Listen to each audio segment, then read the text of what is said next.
I'm very proud of what we've been able to accomplish with this channel. It's so far beyond what I originally imagined it to be, and I'm amazed at how receptive everyone has been. My pride is not an egotistical one.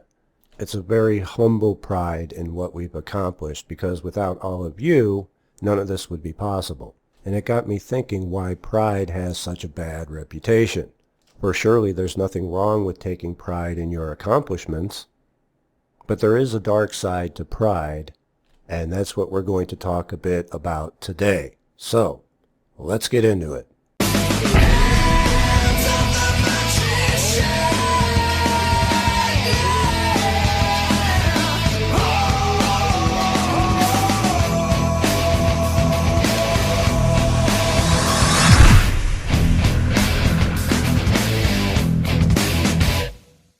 To understand the dark side of pride, we need to take a look at the biblical story of the creation of Lucifer.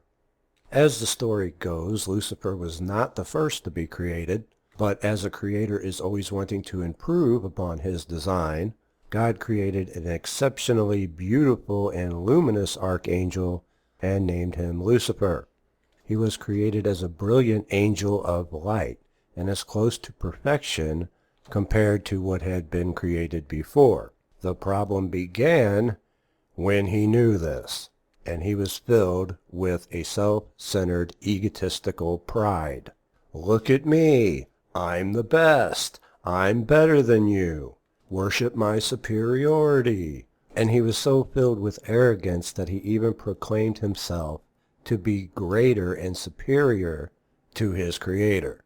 And this led to not only his downfall, but a third of the angels that he seduced, which are now known as the fallen angels. This is where we get the saying, pride cometh before the fall.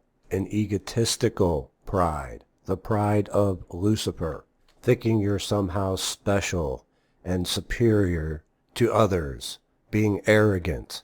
And if you look around these days, you wouldn't have to look too far to find this attitude permeating throughout our society. In the age of selfies and social media, we see it in the world's elites who think they're better than everyone else and refer to the masses as cattle.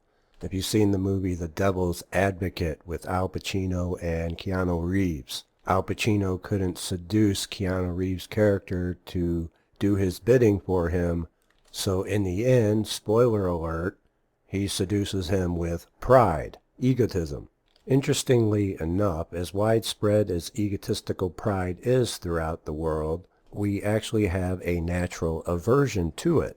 It's something that we cannot stand when we notice it in others. Think of the recent Olympics. We all like to see an athlete, for example, compete and win. We like to see people triumph against the odds. We all love that hero quality. But if one of the athletes were to win and then proclaim themselves to be the best and everyone else sucks, well, we wouldn't like that too much. I've used him before in many examples, but the lead singer of Guns N' Roses, Axl Rose, had been heralded as one of the greatest frontmen of all time. And it went to his head. And once he started thinking he was better than everyone else, his actions followed suit. And he started acting like he was better than everyone else, talking as if he was better than everyone else, and just being a real douche, to the point where nobody wanted to even be around him anymore, let alone work with him. Pride cometh before the fall. The allure of fame and celebrity status. Most people think that's desirable. It brings with it its own unique set of problems. I, for one, never had that desire. It's another reason that I don't show myself. I wouldn't want people running up on me when I'm out, for better or for worse, whether it be to confront me or to praise me. I don't want it. I don't need it. No matter how big this channel grows, I don't want to be recognized for it. It's enough to know that it's helping others. So to me, fame doesn't have that sparkle and shine that it seems to for other people. So be careful what you wish for, because fame has its own set of pitfalls, egotistical pride being one of them.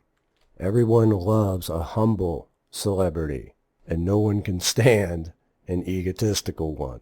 We see it all the time, and you think people would have learned the lesson by now, but the pride of Lucifer has a way of seducing people to where it goes to their head.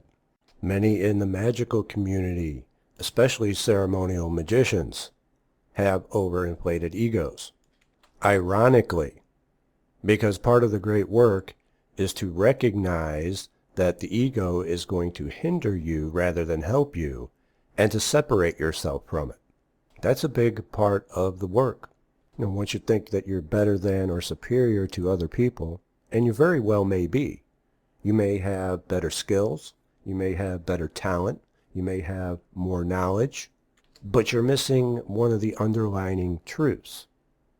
And this is the problem with pride, egotistical pride. And that truth is the same divine spark that is in you is in everyone else. You are no better and no worse than anyone else, even in those that you can't stand. Now, they may not be awake to that fact. They may not be aware of it. They may not know how to use their divine spark within, but they still have it, same as you. Lucifer thought that he was superior to his creator. He thought that the part was greater than the whole. Can you see the flaw in that logic? So as we strive to become the best versions of ourselves, to become our higher self, realize that divorcing yourself from egotism is part of that. You cannot ascend with egotistical, arrogant pride. You can only fall. It's okay to take pride in your work and in your accomplishments so long as egotism and arrogance are kept out of it. Be proud of what you've done, but be humble about it. I'm not better than anyone, and I'm certainly not superior. I look at the things my mentors have accomplished with wonder, with awe, and I'm inspired by that. And I've done enough work to where I know that the same divine spark that is in them is in me, as is in you. We can all aspire to great heights if we leave egotistical pride by the wayside. So I encourage you to take a look at your own life and examine where egotism is coming up. It could be something so simple as just trying to get validation, perhaps a Facebook post meant to brag or get attention. Whatever it may be, the pride of Lucifer is toxic even in small doses.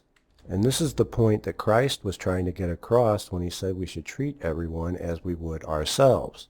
Because the same divine spark that is in you, that same spirit, is within everyone else. You can be proud as long as you're humble.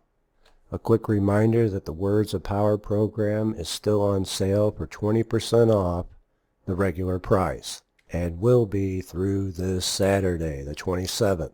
Just enter code FXALL for your 20% off discount. Link in the video and in the description. And I'll see you next time. Take care.